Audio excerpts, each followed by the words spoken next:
रंगापुर नाम का एक छोटा सा गांव था। उसी गांव में हरिशंकर अपनी पत्नी सुशीला के साथ रहता था। हरिशंकर के पास अपना एक ऊंट भी था, जो कि उसकी रोजी रोटी का एकमात्र सहारा था।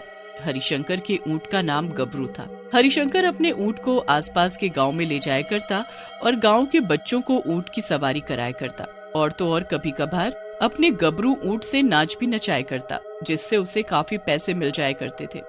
एक रात हरिशंकर अपने ऊंट को अपने आंगन में चारा खिला रहा होता है कि तभी हरिशंकर की पत्नी सुशीला वहां आती है और हरिशंकर से बोलती है, अजीज, गबरू को कितना चारा खिलाओगे? अरे जरा देखो तो इसे, ये खा खा कर कितना मोटा हो गया है। इसे तो बस पूरा दिन चारा चराते रहो, इतना तो कमा कर नहीं लाता जितने का दिन भर में चारा खा जाता है ये गबरू। अरे श्रीमती जी, अगर गबरू खाएगा नहीं तो हमें पैसा कैसे कमा कर देगा? फिर ऐसा बोलकर हरिशंकर गबरू को आंगन में बांधकर सोने चला जाता है। और जब वो सुबह उठकर आंगन में देखता है तो वहाँ गबरू नहीं होता है। हरिशंकर चिल्लाते हुए कहता है, हे भगवान, मेरा गबरू ऊंट कहाँ गया? अरे रात तो मैंने उसे अपने आंगन में ही बांधा था। अरे ना जाने कौन कमबख्त हमरे गबरू को चुरा के ले गया। तभी शोर सुनकर सुशीला वहाँ आती है और बोलती है, अरे काहे सुबह सुबह इतना चिल्लम चिल्ली मचा रखे हो? और गबरू को कोई चुरा के नहीं ले गया है, वो तो हमने ही उसे घूंटे से खोला है ताकि वो गांव में घूम ले और घूम घूम कर घास फूस खाकर अपना पेट भर ले। अरे ये क्या बोल रही हो तुम? और तुम उसे खाने को ठीक से खाना भी नहीं दे सकती, जो उसे गांव में घास फूस खाने को छोड़ दिया है। और अगर वो घर वापस नहीं आया तो तुम्हें पता है ना कि फिर हमारा क्या होगा? अजी, वो वापस घर आ जाएगा, आप टेंशन ना लो। और ये पहली बार थोड़ी है जो मैंने उसे अकेला छोड़ा है। तभी हरिशंकर को गबरू आता दिखाई देता है। अच्छा हुआ ये गबरू घर वापस आ गया। मुझे आज बेलापुर गांव में जाना है। वहाँ गांव में कुछ दिनों के लिए मेला लगा हुआ है। मेले में गबरू को ले जाऊंगा और मेले में बच्चों को गबरू की सवारी कराकर उसका डांस दिखाकर खूब पैसा कमाऊंगा। पर जैसे ही हरिशंकर गबरू को लेकर जाने लगता है, गबरू वहीं जमीन पर बैठ जाता है। जरा देखो तो कितना ढीठ हो गया है ये गबरू। इसकी कमर पर जब तक 2-4 छड़ी ना पड़े ना, तब तक ये कहना ना मानने वाला। फिर किसी तरह हरिशंकर गबरू को मेले में ले जाता है और रात होने पर घर आकर उसे बिना कुछ खिलाए पिलाए ही उसे आंगन में छोड़कर सोने चला जाता है। रात को गबरू को भूख लगती है तो वो खाने की तलाश में घर से बाहर निकल जाता है और खाने की तलाश में जंगल के भीतर पहुंच जाता है। तभी जंगल में रह रहे भूत की नजर उस ऊंट पर पड़ती है। अरे ये क्या, इस जंगल में कभी कोई चूहा तक नहीं फटकता, फिर आज ये इतना बड़ा ऊंट कहाँ से आ गया? चलो जो भी हो, मुझे आज बहुत दिनों बाद पेट भर खाने को मिलेगा। अरे ये ऊंट तो बेचारा मुझसे भी ज्यादा भूखा दिखता है। इसे मैं नहीं खाऊंगा, बल्कि मैं इसके शरीर में प्रवेश करके इस जंगल से बाहर निकल पाऊंगा और फिर मैं रोज एक ना एक इंसान को अपना शिकार बनाकर उन्हें खाऊंगा। ऐसा बोलकर भूत जोर जोर से हंसने लगता है और फिर गबरू के शरीर में प्रवेश करके जंगल से बाहर निकल जाता है। कई सालों से इस जंगल में कैद था। आज इस ऊंट की वजह से मैं इस जंगल से बाहर निकल पाया हूँ। अब तो मैं रोज इंसान का शिकार करूंगा और मजे से अपना पेट भरूंगा। तभी गांव में रहने वाले काका की नजर गबरू ऊंट पर पड़ती है। अरे ये ऊंट तो हरिशंकर भाई का लागत है।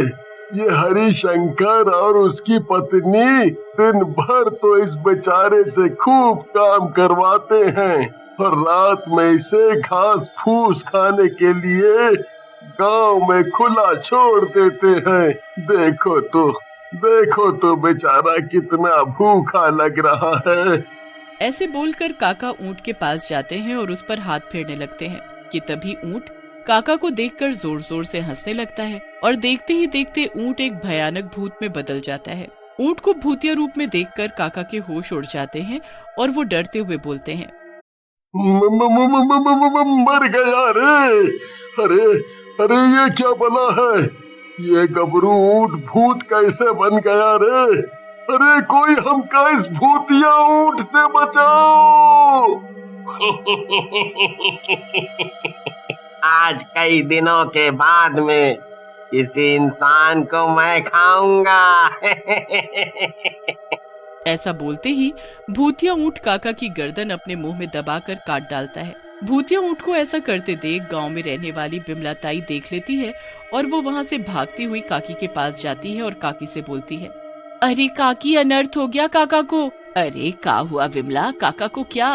अरे काका को उस भूतिया ऊंट ने कच्चा चबा डाला। काकी मैंने अपनी आंखों से देखा है, वो डरावना ऊंट काका को बुरी तरह से चबा चबा कर खा रहा था। इससे पहले कि वो हमें भी खा जाए, हमें गांव वालों को उस भूतिया ऊंट के बारे में बताना होगा। फिर बिमला ताई और काकी दोनों मिलकर गांव के लोगों को इकट्ठा कर लेती हैं और उन्हें उस भूतिया ऊंट के बारे में बताती हैं।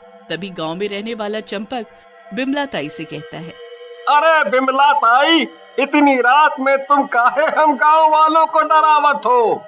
अरे मैं कोई डरा वरा नहीं रही हूँ, मैंने सच में एक भूतिया ऊंट को काका को खाते हुए देखा है। इससे पहले कि वो हमें भी खा जाए, हमें उसे ढूंढकर मार डालना होगा। फिर सभी गांव वाले इकट्ठा होकर उस भूतिया ऊंट को ढूंढने निकल लेते हैं। दूसरी ओर वो ऊंट हरिशंकर के घर पहुंच जाता है और भूत फिर से गबरू के रूप में बदल जाता है।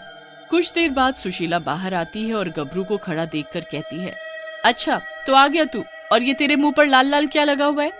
अरे तू गांव में घूमकर घास फूस खाने गया था कि अपना मुंह लाल करने?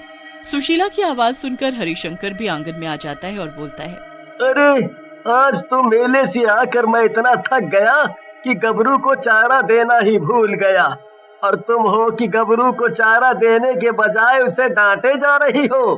तभी सुशीला हाथ में छड़ी लेकर आती है और बोलती है, अजी देखो ना ये गबरू कितना ढीठ हो गया है। मैं कब से इसे बुला रही हूँ, पर ये अपनी जगह से हिलने का नाम ही नहीं ले रहा है। अभी इसकी कमर पर 2-4 छड़ी घुमाकर मारती हूँ, फिर इसकी अकल ठिकाने आएगी।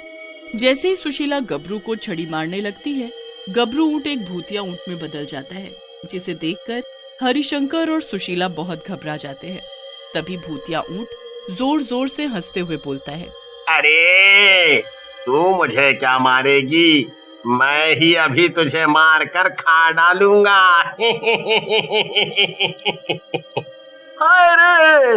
हाय रे, ये मेरे गबरू को क्या हो गया? ये ऊंट से शैतान कब से बन गया? अरे गबरू, हमारी पत्नी को कछु न करना। इसकी इतनी हिम्मत कि ये मुझे छड़ी से मारे। अब तो मैं इसे किसी हाल में ना छोड़ूंगा।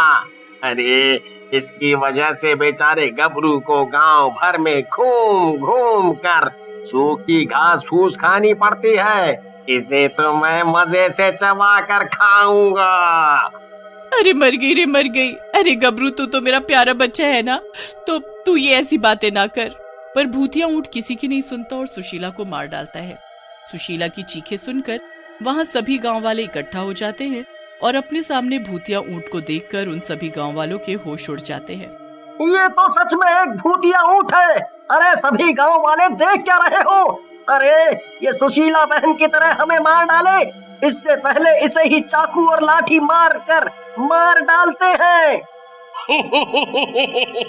अरे मूर्खों, अगर तुमने मुझे चाकू मारा तो मुझे कुछ नहीं होगा, बल्कि ये बेचारा गबरू ऊंट जान से जाएगा, क्योंकि मैं तो हूँ जंगल का भूत, जिसे तुम गांव वालों ने जंगल में कैद कर दिया था। वो तो भला हो इस ऊंट का, जिसके जरिए मैं जंगल से बाहर निकल पाया हूँ। भूतिया ऊंट की बात सुनकर बिमला ताई भागकर मंदिर के पुजारी जी के पास जाती है और उन्हें भूतिया ऊंट की सारी बात बताती है। पुजारी जी बिमला ताई के साथ चल देते हैं और भूतिया ऊंट के पास जाकर मंत्र पढ़ने लगते हैं। फिर पुजारी बजरंगबली का सिंदूर निकालकर भूतिया ऊंट के माथे से लगा देते हैं। सिंदूर लगते ही भूत जोर जोर से चिल्लाने लगता है और गबरू ऊंट के शरीर से निकल जाता है। फिर कुछ ही देर में भूत का शरीर जलकर भस्म हो जाता है और गांव वालों को उस भूतिया ऊंट से राहत मिल जाती है और गबरू को भी उस भूत से छुटकारा मिल जाता है।